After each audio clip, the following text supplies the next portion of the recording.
Hello, everyone. Welcome to Danger on Delmarva. My name is Rhonda Franny Jefferson, and thank you so much for taking some time to listen. If you're new to this podcast, welcome.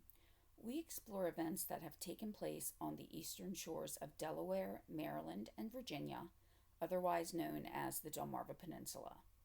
Originally, the name of the podcast was Danger in Delaware, but as Delaware is a pretty small state, the second smallest, and I found events sometimes feed into and impact other states, mostly those who are included on the Delmarva Peninsula, but sometimes even some that may not be on the peninsula. Today we will be visiting the year 1953 in the northern part of Delaware, truly bordering New Jersey, at least in reference to the water. But the incident did take place in the Chesapeake and Delaware Canal, or C&D, with the land proximity in Delaware. And it's actually extremely close to where an incident from a previous episode took place. Today, we will explore the collision between the SS Phoenix and the SS Pan Massachusetts, or Pan Mass as she was referred to in many instances, and how I will refer to her for the most of the episode. Also, before I begin, I do want to provide a disclaimer. This podcast reflects my personal interest in true crime, disasters, history, and more importantly, the exploration of how or why an event occurred to try to understand the reasoning behind the acts and decisions of others. I mean no disrespect to any parties mentioned in the podcast. I have obtained facts for this information through publicly available sources from the internet, documentaries, and YouTube. In some cases, personal observations about the area and knowledge about certain areas may be discussed. This podcast is produced for informational purposes, and as I've gleaned the information from publicly available sources, I cannot guarantee that everything involving accuracy, completeness, or validity. I or my podcast cannot be held responsible for any areas, misinformation, and time delays, i.e., there are further updates after the publication of the podcast. As a warning, each episode may discuss injury, death, emotional and mental health, and may contain triggers regarding various instances. All sources will be listed in the description of the episode. In this case, the report that included the known facts, stories told, the conclusion, and recommendations was used as the main source, with other publications providing backstory and supporting information. The first few minutes of this episode will be used to set the economic and transportation scenes of the time. I think that it's important to understand the times, the importance of the cargo ships, and things we've learned. So the planet Earth is covered in water, approximately 71%. And even though the U.S., as an example, has over 4 million miles of paved road, there are still some things that need to be delivered in other ways, including delivery to the recipient country, or in this case, the U.S. So water is the world's highway, and this is in keeping with the history of the world. Even before Columbus set sail to discover, quote unquote, the New World, nations and peoples had been using water to explore, to obtain goods that could not be produced in their part of the world, just as we do now. To give an idea of current use, there are approximately 770 very large crude carriers, known as VLCCs, on Earth right now. These are carriers that have a deadweight tonnage of around 2.5 million tons. I actually went back and checked that to verify that it was in fact million, and yes, it is 2.5 million tons. An ultra-large crude carrier, or ULCC, has a deadweight tonnage of 2.5 to 5 million, though some info that I found said the tonnage starts at 3.2. I could not find the number of these carriers, but due to their size, they've had to really use custom ports and docks So while able to carry more, it may not be efficient because of other limitations.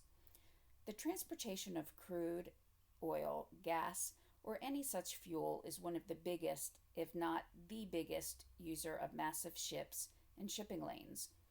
And whether or not anyone wants to face it, the U.S. consumes a huge amount of these fuels in various and different applications.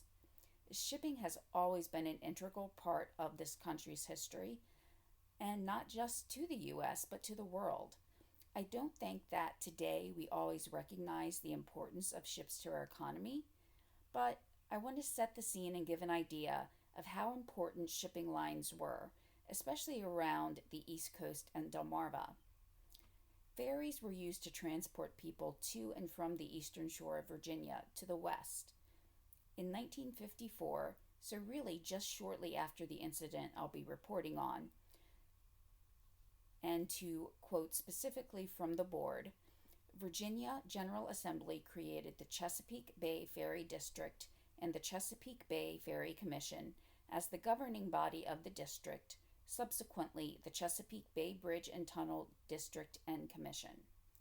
To be clear, this is not the Chesapeake Bay Bridge that leads to Baltimore from the Delmarva Peninsula. This is the Chesapeake Bay Bridge Tunnel. When a bridge needed to be built to span the Chesapeake Bay from the eastern shore of Delmarva to other parts of Virginia, there had to be some ingenuity used.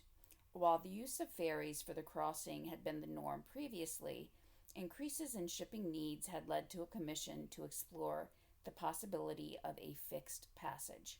In other words, a bridge. But could a bridge that could adjust to possibly changing needs in the future, so even things that may not be anticipated at that time, even be built? There needed to be adequate room for ships to pass, sometimes more than one at a time, while allowing the traffic flow to continue unheeded. A drawbridge, just in my opinion, would be too cumbersome and inadequate. When you have a bridge that spans that distance connecting two major parts of the country's thoroughfare, the backup of cars would be enormous. The distance that the span would need to cross over was just around 17.6 miles. By the way, my husband happened to mention the bridge tunnel at dinner a couple of nights ago. Automatically, I started spouting off that the bridge tunnel was 17.6 miles long, and etc., etc., and he just stared at me. He sometimes thinks that I have an encyclopedia's worth of odd trivia in my head, but I think this one really took him aback. I finally had to tell him I had literally just written a paragraph including this information earlier in the day. Anyway, traffic would be backed up on both directions many times a day if a traditional drawbridge type design was used. I've traveled the Bay Bridge Tunnel, and while imposing, it is also awe-inspiring. But it was done for shipping. Though the mid-1900s, ships were still an integral and necessary part of the economy.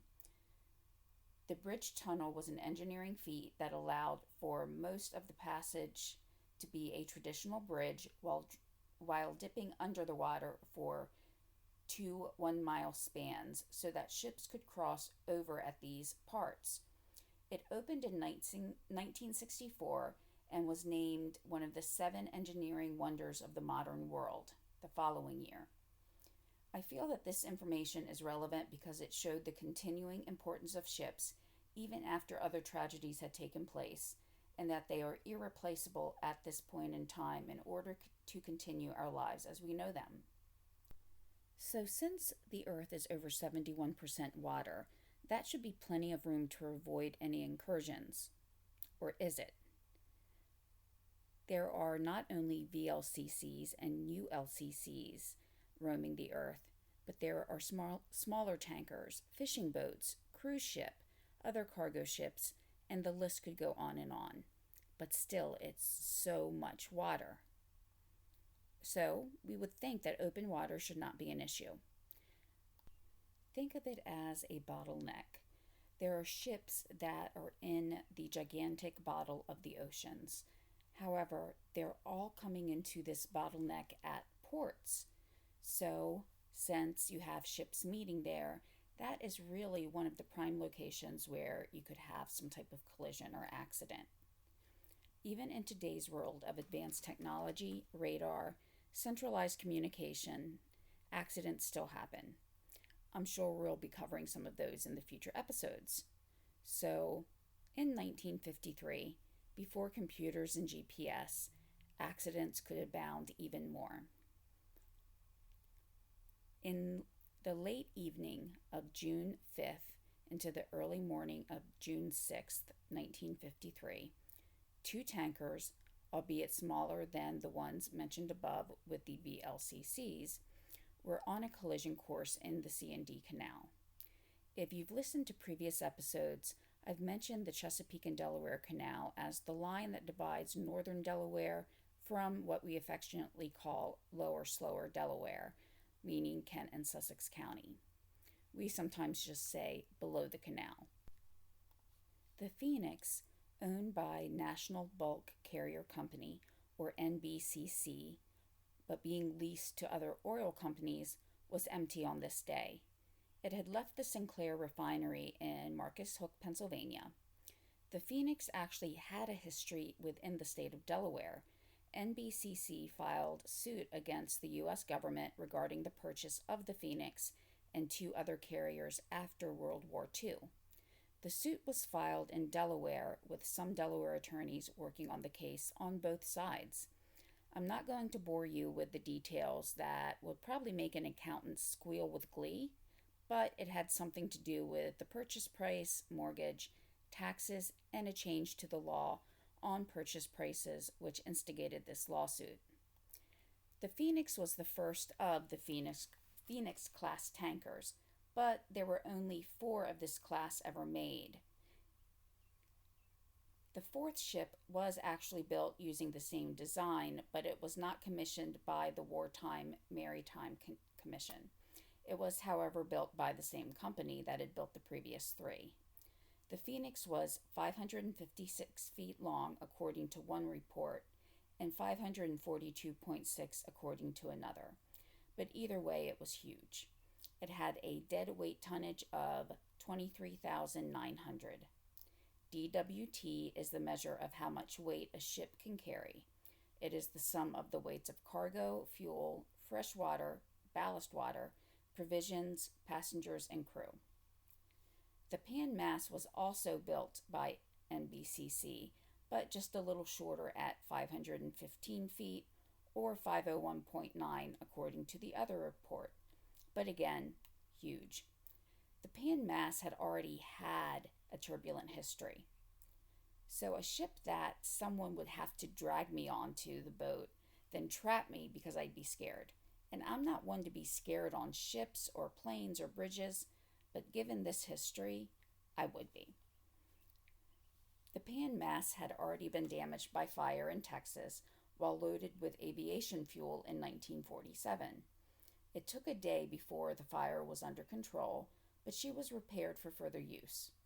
A little over 6 years later, she would once again face an inflagration on the 6th of June 1953 with its collision course with the Phoenix. The Pan Mass had left Texas City and was on its way to Philadelphia with a cargo of 150,000 barrels of high-octane gasoline. At the time of the collision with the Phoenix in the Delaware River, both ships exploded and burned. At this point, I could go over a very heavily redacted 12-page report as well as a few pages of response to that report and investigation. From what I can see on the official report, it seems really that only names are marked out, but this can make describing the accident even more complicated. But I'm just going to cut to the chase and describe how the accident happened according to both the evidence and testimony. Then I'll go into the aftermath. I lived up in the area of Delaware where this occurred for a few years. I can visualize the waterways that are described in the report, but it would be extremely hard to do that over a podcast. So I will try to put it in terms that I think most people can use to visualize. I will also link two diagrams to show what it would look like using a rudimentary speedboat as a point of reference on how ships would pass each other. It may actually help to visualize this as the smaller speedboat with the pilot sitting on the left-hand side to steer. According to the pilot of the Phoenix, they sounded the horn twice, which means they would pass starboard to starboard. Given that the two ships were heading towards each other, this would mean that each ship would move towards the left. Picture this like you're driving a car in England. You would be, in essence, driving on the left-hand side of the road. The pilot reported he did not get a response, so he sounded it again. Again, no response. But then, all of a sudden, he heard a response of one blast, and he had to think fast on what to do. That one blast meant that the pan mass wanted to pass port to port. This would mean that each ship would have moved to the right, and you would be passing each other like you were driving in the US. And, according to the pilot, the Phoenix hadn't planned for this. There was hardly anything that he could do to avoid the collision when the response from the pan mass was made so late. So, he had to try to go hard right. But there really wasn't enough time. To compound the issue, it seems as though the helmsman was having trouble steering due to a gear malfunction. So, with that, the pilot responded with one blast to let them know that they were trying to pass port to port, but it was all in vain. The pan mass hit directly into the starboard side. So, if I had met this pilot, I would probably need to give him a bit of advice, or anyone who finds themselves interrogated by any board of maritime inquiry. If you're going to lie, make sure that you aren't relying on a boat full of crewmen who are injured and lost 4 friends. Yes, this tragedy cost 4 men's lives. So don't rely on their friends to back you up, because I assure you, they won't. Nor will the men of the ship that you hit be privy to the whale of a story that you're telling, nor would they want to endorse it even if they did know. They are going to tell the investigation panel what really happened, and it's not what you said. The watch officer on the Phoenix gave testimony that was backed up by many others. The events are as follows. The Phoenix saw the pan mass when it was about 5 miles away. Though these tankers can't change course on a dime, it's still 5 miles, and that should have been sufficient time to change the course. The pilot of the Phoenix, in fact, had done things in the opposite of how he testified. He started with one blast, meaning port-to-port passing, or driving on the right side of the road. The pan mass responded in kind quickly, so to port it was. The ships were facing almost head-to-head, and each appeared to be moving slowly to the right, so they were going in the right direction, no pun intended. The helmsman of the Phoenix turned hard right because time was becoming very critical.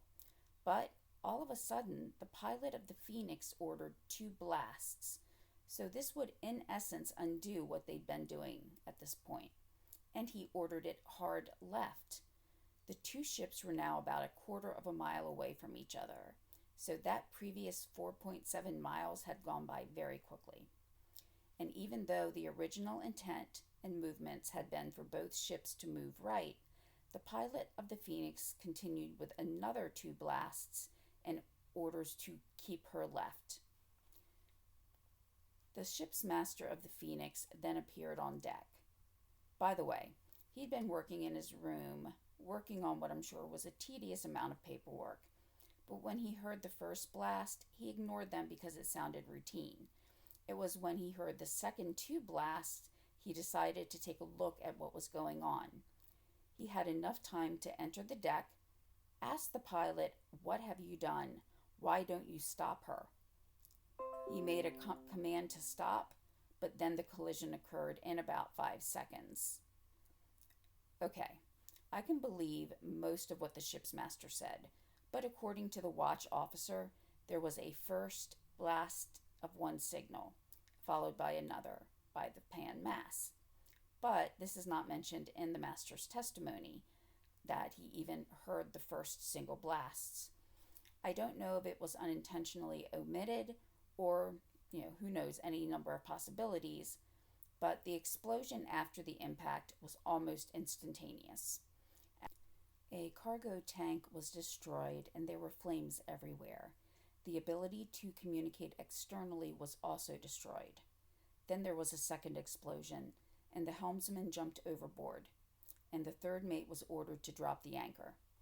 The chief mate started to supervise the lowering of the anchor, but no one saw him alive after that. As soon as the accident happened, the pan mast tried to reverse to get free of the Phoenix, but they became intertwined. The crewmen used what they could with opening the fire hydrants fully to try to dampen the fires, but on the Phoenix, when the second explosion took place, it caused even more jarring and damage to the pan mast. The water around the ship started to burn with the release of the cargo, and I'm going to assume some of the flammable liquids used in the maintenance and running of the ships as well. In fact, the burning of the paint on the ships was also mentioned as a feeder to the fire. The fire first started staying first in the immediate area of the carnage, but, as does happen with water, it started to make its way downriver. The fire on the pan mast started to make its way also into two different cargo tanks. Men were desperately both trying to put out the ever-growing fires as well as protect their own lives. Lifeboats and life vests were in use, but one lifeboat on the pan mast, number 4, could not be launched. The crank was, there, but still missing. The actual crank was on the deck, but it was not connected. Also, the adapter that worked to connect the crank to the bolt was missing. A third explosion happened, and crewmen were left to face the flying debris. Men trying to fight the fires had to concede that the fire had won. Most men on the pan mast jumped overboard at this point. Some of the engineers stayed as well as those who were working to try to launch lifeboat number 4, which they did eventually with the help of a wrench, and they climbed aboard the lifeboat. The signal was then made to abandon ship so that if anyone was still on board, they would know that they could leave their post. Back on the Phoenix, the explosion number 3, which seemed to have happened below the bridge, when flames started to take over and the master jumped overboard. The pilot's knee was also injured as he was retrieving a life vest.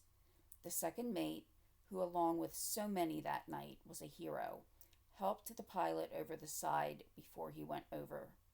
With the anchor now in place, the third mate and a lookout waited a moment, but then realizing that they could not make it back to the bridge because of the fire, jumped into the water. Again, a hero. The third mate shared his life vest with the lookout who didn't have one. While all of this was going on, those in the engine room were left to try to figure out what they were going to do. The stop order from the Phoenix ship's master actually got to them slightly after the impact. The engine room was flooding, but all engineers came to assist. Power was out and they attempted to restore it, but mostly the circuits would trip. They tried to keep the steam smothering system going, ironically by lighting fires. A steam smothering system does not actually put out a fire. What it does do is decrease the amount of oxygen in the room where the fire is, as well as cool the room. Though after the third explosion, the engineers fled the engine room and went topside. There were no available lifeboats, with those that were still there cut off by the fire or heat. The chief engineer wanted to stay on board as long as possible, as he was hoping to see other boats around, but there were none. He then gave his order to abandon. Just shortly after midnight on June 6th, the fourth explosion occurred. This was deemed the strongest explosion, and thankfully by this point both ships had been abandoned, with both ships almost entirely on fire. It was then, with a lessening of available material to hold it in place, the pan mass was able to become disentangled on its own and started to drift. It eventually landed on a shore in New Jersey. I kind of wonder what New Jersey responders must have felt like. I believe, if I'd been there, I would have looked at the emerging situation and acted with valor as these men did. But after things were settled, after the fire was under control and they had a chance to breathe, I wonder if they felt like Delaware was not being a very friendly neighbor. Now, going back to the previous episode I mentioned where there was an explosion at an Amoco plant, New Jersey also responded and helped Delaware out in that situation. But it took 4 days to completely extinguish the fire. As with so many things, the human spirit and kindness thrives when there's need. The explosions were heard miles away, and many answered a call that they did not have to, but felt that they needed to. Calls came into emergency centers to report the incident.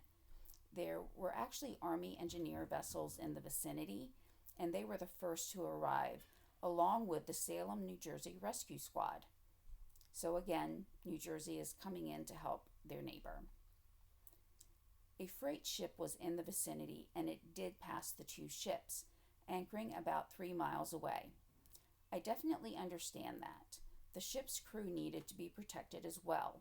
They attempted to launch a lifeboat, but the engine failed.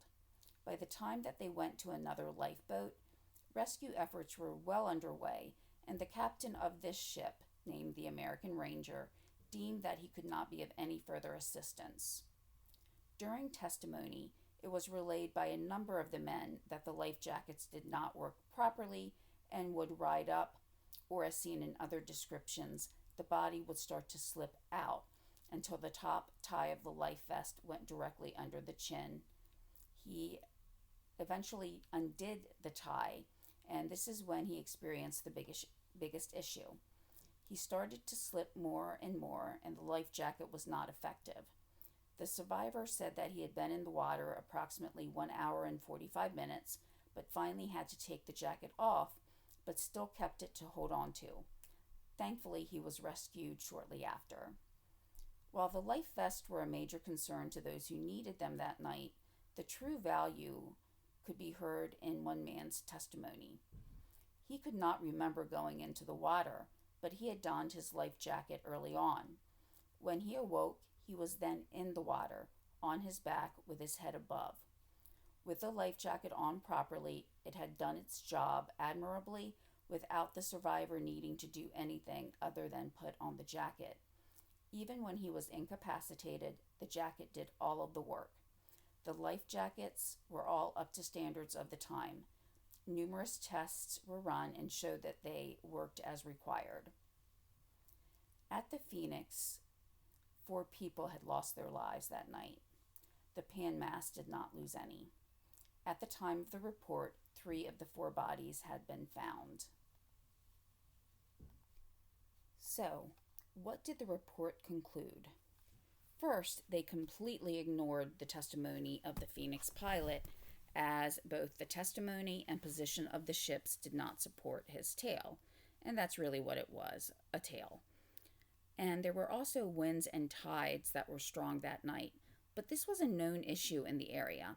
In fact, it was actually common for lighter vessels, or those that had no cargo, such as the Phoenix, to pass port to port in accordance with the flow of the tides. It was the lighter ship, even though it was still heavy on its own. Most accidents don't happen for just one reason. There's usually redundancy built in so that many transportation vessels, if they have one error, it will not lead to the demise of a ship, much less 2 ships. I'm not saying that it never happens that a catastrophic event leads to the tragedy, but in most instances there is a chain of bad decisions, bad luck, or both. The Phoenix was slow and wide in its turn. It did not recognize the dangers that the winds and tides, both to the starboard side, posed, though most ships were aware of the tides at Reedy Island in Delaware and had made their adjustments accordingly. The pilot of the Phoenix, while having the better vantage point, should have realized that a crash would occur and should have slowed and also sent a danger signal to the pan mass. Also, the pilot indicated that there was a gear issue with the steering. However, the inquiry found that while the reel was stiff, this was a known issue and was not a contributory factor. The helmsman knew how the wheel stuck, and he would have known that he needed to use more force or strength. And though the pan mast did what they were supposed to under the letter of maritime code, I feel that there were still some things that they could have done differently. They did make the adjustments to go port to port per the first blast agreement, and the inquiry found that the pan mast was in no way culpable. But this reminds me of something that my driver's ed teacher said many years ago, and I'm paraphrasing here. Don't assume what the other driver is going to do, even if they are signaling it. So, what he was trying to say is if you're waiting to cross at a stop sign and someone is heading into that intersection and has their turn signal on, indicating that they will turn before they get to you, you should still wait until you're sure that the driver is going to turn. He or she may have accidentally left the signal on after another turn. Also, they may change their mind if they realize that that's not the street that they need to turn at. And this has actually happened where I did not heed this warning and had to slam on my brakes. So should the pan mast have been more observant of what the Phoenix was doing and even slowed, as this would give more time if any changes in course needed to be made? I think they should have, but this is just my opinion. While the investigation briefly mentioned that the pan mast could have been more prudent, I would like to think that, if two ships' pilots are carrying an obscene amount of flammable cargo, or even just fuel to use in their own ship, that even if they thought they might touch by an inch, they would make maneuvers to be absolutely sure that they did not touch. So while you can't control what the other person does, you can control what you do. On to life jackets. The inquiry took the concern over the life vests to heart. After numerous tests for buoyancy and the issue mentioned in the crewman's testimony, it again concluded that they worked exactly as they were supposed to. The inquiry felt that there were two things that could be done, though. First, train the crewmen on why the vest is made the way it is and what the purpose was, so that even if they're uncomfortable, they understand that they needed to use the vest as instructed. So don't untie the top tie. Secondly, it was suggested to move the top tie down about 6 inches lower, as it was found that it could still keep the person afloat, but allow more leeway before it got below the chin. The lifeboat, crank, and engine. The first assistant engineer removed the davit or the adapter in question. On June 5th, the chief pumpman saw that it needed to be replaced and reported it.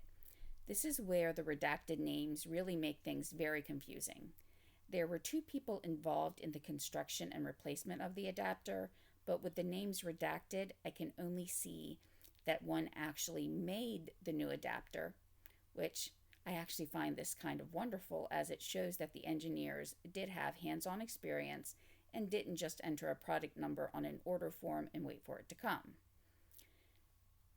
After it was removed and constructed, it was turned over to someone else to fit the bolts and complete the replacement. Person 1 thought this should have been done by 5 p.m. on June 5th, but it wasn't. So I do not know where the first assistant engineer fell into this. Did he remove it and have others work on it? Was he the one who was involved in the manufacturing before he passed it on? What is known is that person number 2 was not informed of its importance and stopped work at his normal time that day without completing the replacement. The inquiry found that while his first assistant engineer actions did delay in the launch of a lifeboat, he had no ill intentions, and they thought that the knowledge of what could have happened that night, such as even more loss of life on the pan mass, was an adequate punishment. The report ended with a few items of note. Let's just say the Phoenix pilot was not their favorite person, and he probably regrets so many things in relation to this accident. Not just oversights and actions done directly related to the accident, but how he tried to protect his own hide without really thinking it through. These were the 4 recommendations: that the pilot be charged with negligence for failing to navigate his vessel in a narrow channel so as to keep to his own right. And right here, I'm actually reading from a copied PDF, and some of the typing is faded out, but basically it says the pilot was negligent. Point 2 was that the pilot be charged with negligence for failing to exercise reasonable care to effect an agreed upon port-to-port passing with a vessel. That the pilot be charged with negligence for failing to sound the danger signal when it became doubtful that the previously agreed upon port-to-port passing could be safely effected. Point 4 was that the additional test be conducted in the Merchant Marine Technical Division on all models of CAPEC and fiberglass life preservers, preferably in the water, to determine the proper position for the top tie tapes and to determine whether or not modification of the design is indicated to prevent jackets of this type from riding up on the wearer's body while in the water. Yes, they only had 4 recommendations and 3 concerned the pilot.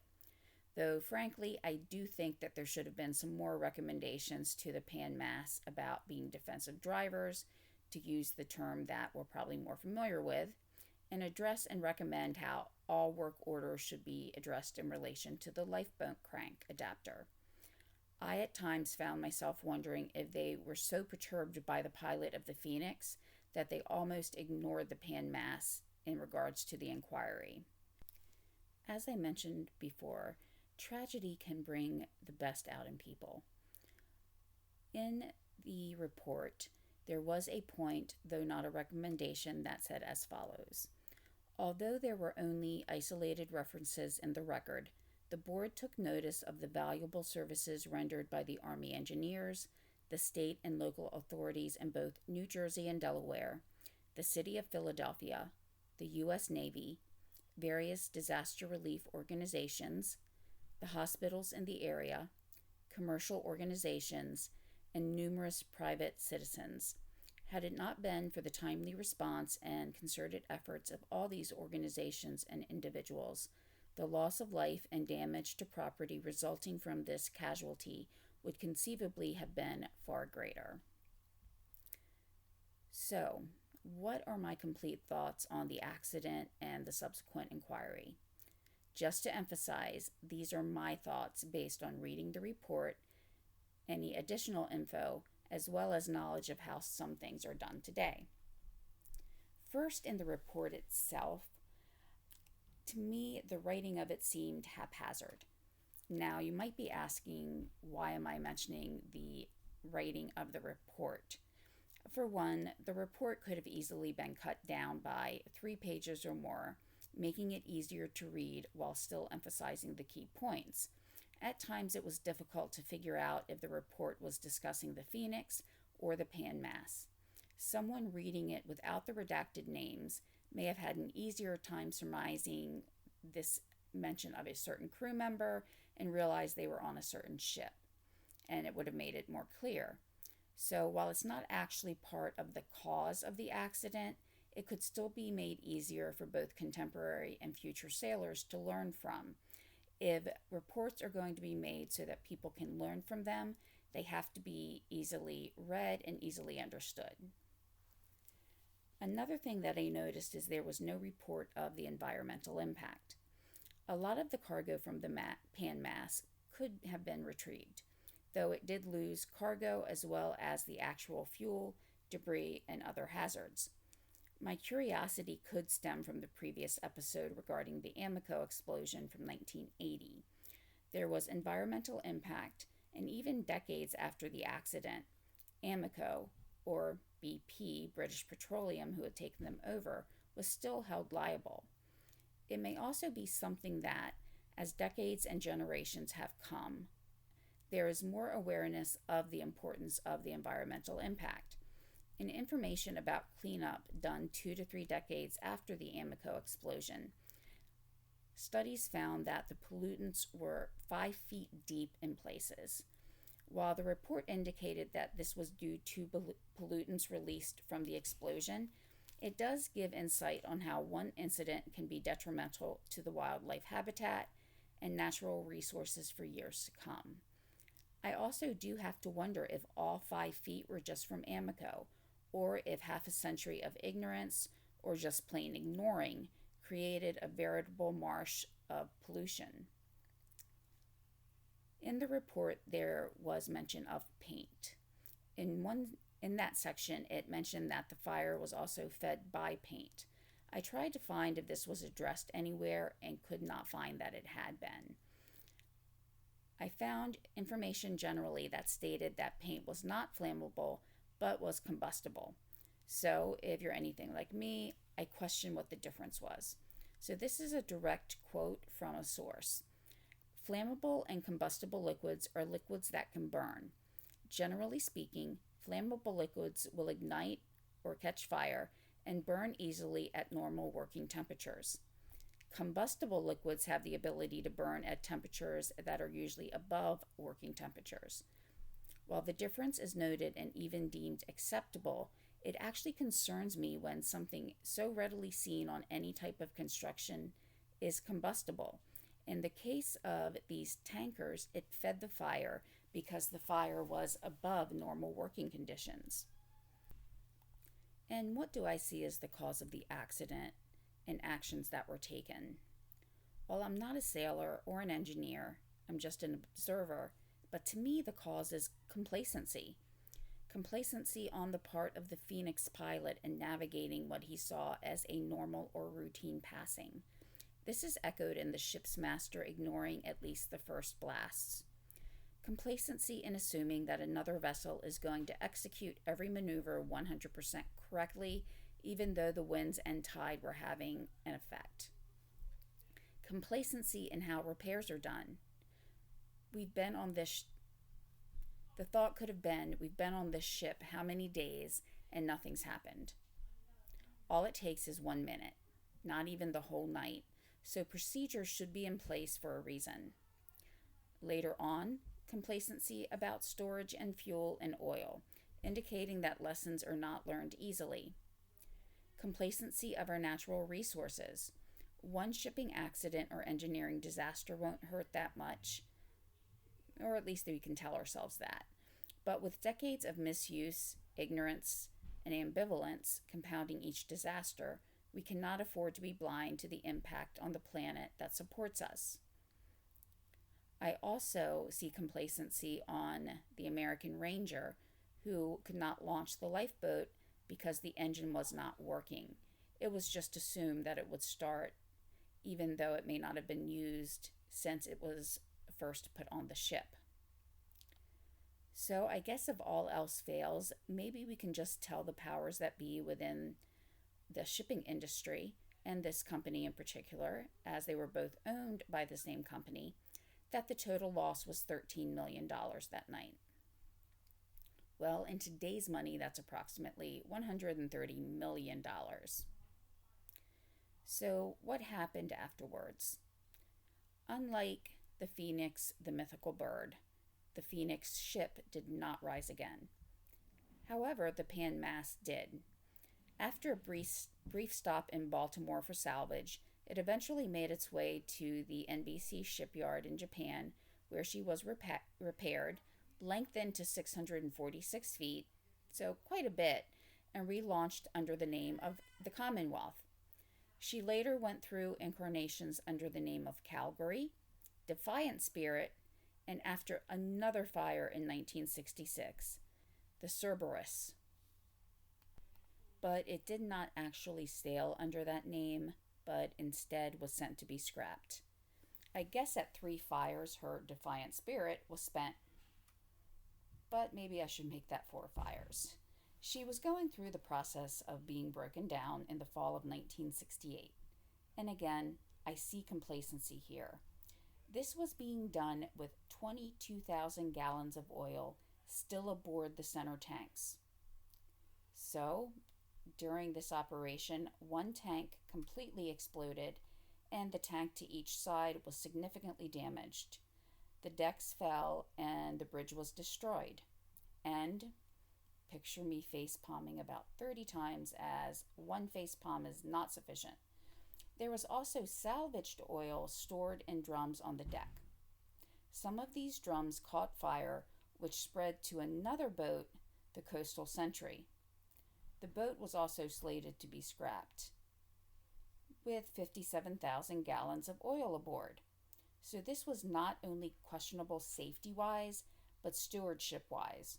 If these two ships alone were being broken down with 79,000 accounted gallons of oil on board, did the owner have any intention of using this oil? I don't know how economically feasible it would be or what the cost of salvaging and transporting this oil would have been, but it seems like an extreme waste to not only irresponsibly handle the oil, but seemingly have no clear construct of if it would be used. They also were not looking at it in terms that this oil could catch fire and spread very easily. So again, I know I'm looking back on this with 21st century knowledge and concerns, things that they may not have even discussed in the 1950s, but to me show complacency in many areas of shipping at that time. But again, we do study accidents in order to try to learn from them. So, with so many other adventures that the Pan Mass has been on, she did not let the fire adversely affect her for too long. The fire was put out pretty quickly, but it took 15 hours to completely put out the fire on the Cerberus. But alas, her time was over, as our time here today is. So I do want to thank you for taking some time to listen again and learn just a little bit about the shipping industry in the 1950s, and also to see how far we've come. I was able to read some things in reports of the time and just shake my head. But I also have to recognize that I take what we have here for granted. I take it for granted that everyone has always had access to a seemingly endless documentaries on safe handling of flammable material or the aftermath if not done properly, documentaries on man-made disasters over centuries, that everybody also has always had an accessibility to knowledge that no other generation has had before. So I do have to recognize in the 1950s things were different. And with each accident, people started to learn what they should and should not do. And as long as we learn from an incident, at least then it would not have been in vain. So I hope that you enjoyed this episode. I will be working on a couple of other episodes over the next few weeks, and depending on what information I can get more quickly, that will depend on what the next episode is. So I will have all of my contact information in the description of the episode. So if you do have an idea of something that you would like me to cover, please send that either to my email, which is still dangerin.delaware@gmail.com, or my Facebook page, which there is a link to in the comments and description. So thank you, everyone. I hope everyone has a great rest of your day, and thanks again for listening. Bye.